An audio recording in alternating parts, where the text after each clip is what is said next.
年迈的父亲开口和我借钱，我才知道我原来是他最疼爱的孩子。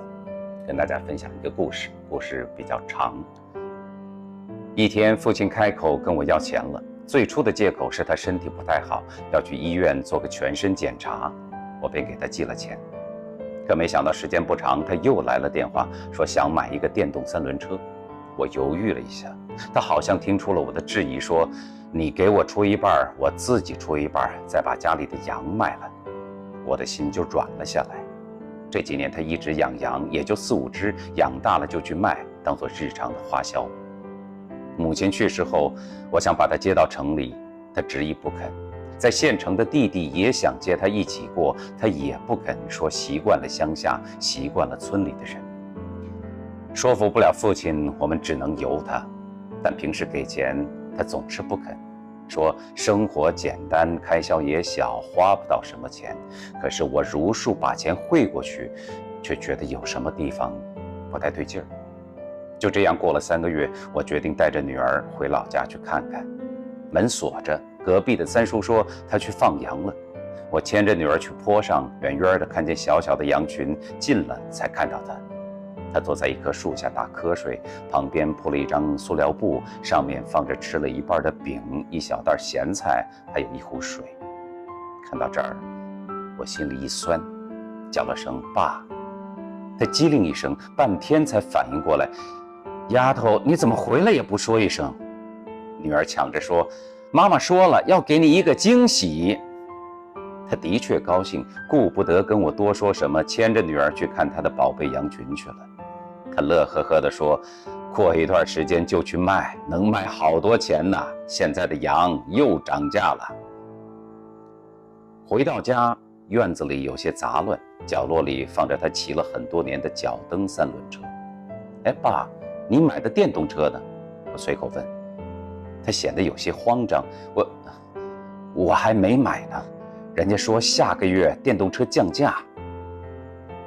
我收拾院子的时候，听见他给弟弟打电话，你姐回来了，晚上你也回来吃饭吧。然后又小声地叮嘱一句，多买点好吃的。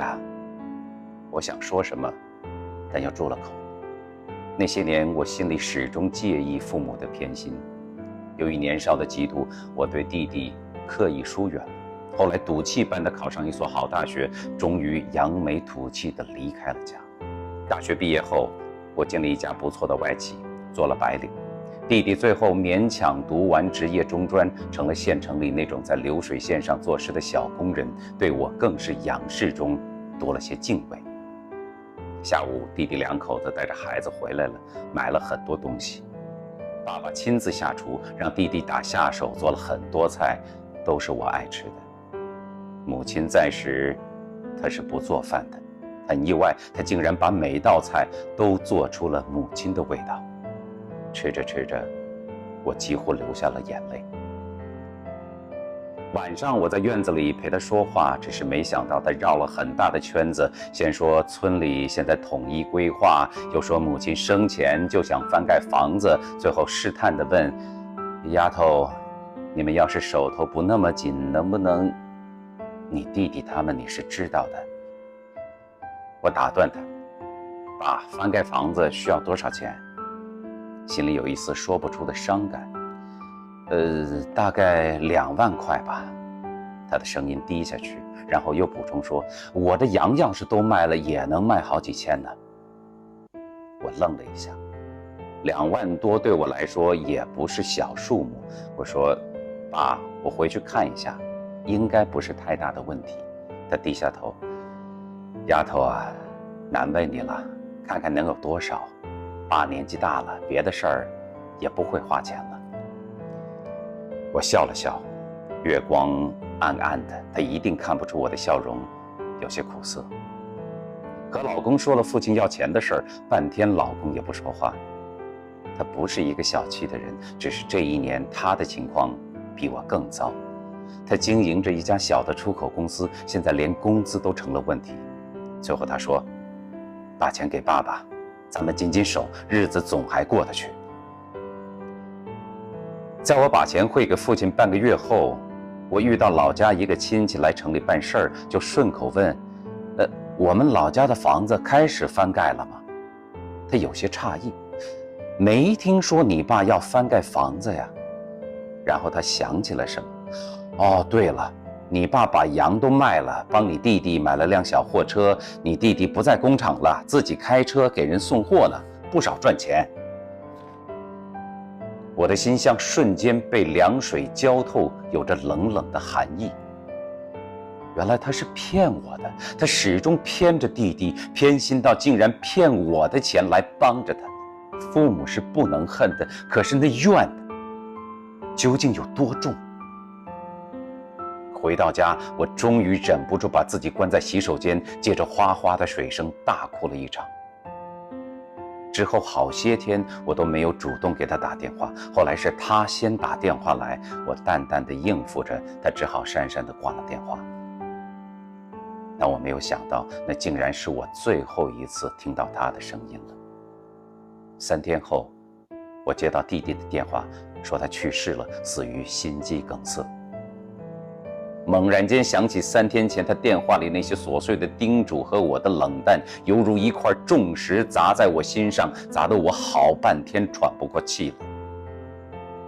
赶回家去，第一次我和弟弟抱在一起痛哭。母亲离开时，我还有爸爸的怀抱可依，可现在几天前对他的怨恨早已被他的突然离去冲散，只被痛苦包围。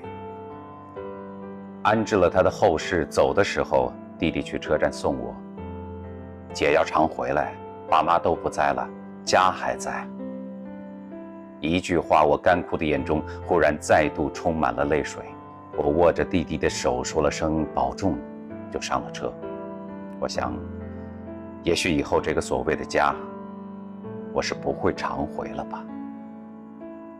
但是人生真的就是这样，祸不单行。老公的公司出事儿了，他被一个客户骗走了全部资金，老公几乎崩溃。从不沾酒的人开始日日买醉，我是既心疼焦急又无计可施，想了一晚上，决定卖房子。弟弟是第2天中午打来的电话，父亲离开后，弟弟倒是常常打电话来，我没有心思和他寒暄，他也听出了我的焦虑，耐心地询问。没想到他竟然坐了火车，第2天一大早就赶了过来。进门什么都不说，从怀里掏出报纸包着的一沓钱出来，说：“姐，这是5万块钱，不多，先拿着应急。”我吃惊不已，你哪来的钱？这几个月开车拉货赚了一部分，用房子贷了3万，县城里的房子不值什么钱，只能贷这么多。我心里一热，把钱推给他，我不能用你的钱。弟弟急了：“姐，去年工厂倒闭，我和你弟妹都下岗了，想买辆车没钱，你给了爸4万块钱，让他给我，还不让爸告诉我是你给的。”我呆住了。弟弟依然在说：“爸说了，小时候总是你让着我，因为我是弟弟，现在我要保护你。爸还说了，如果将来他不在了，我就是你的娘家人。”我一转身，泪如雨下。我这个薄情的女儿啊，是怎样误会了我爸深爱的苦心？她是早就知道自己将不久于人世了吧？她是知道生性高傲的我连亲情都不会索取和依赖吧？所以她要替我预定未来的爱和守护。当初她开口跟我要钱，该是怎样的为难，要鼓起多大的勇气，但是他还是那么做了，只是为了让他离开后，我还有亲人的爱可以依赖。原来我才是他最爱的孩子。我转身抱住弟弟，什么都没有说，只是紧紧地抱住。我想此刻睡在天堂的他一定是安心了，因为那个始终活在他深爱中却不自知的女儿，终于懂得了他的爱。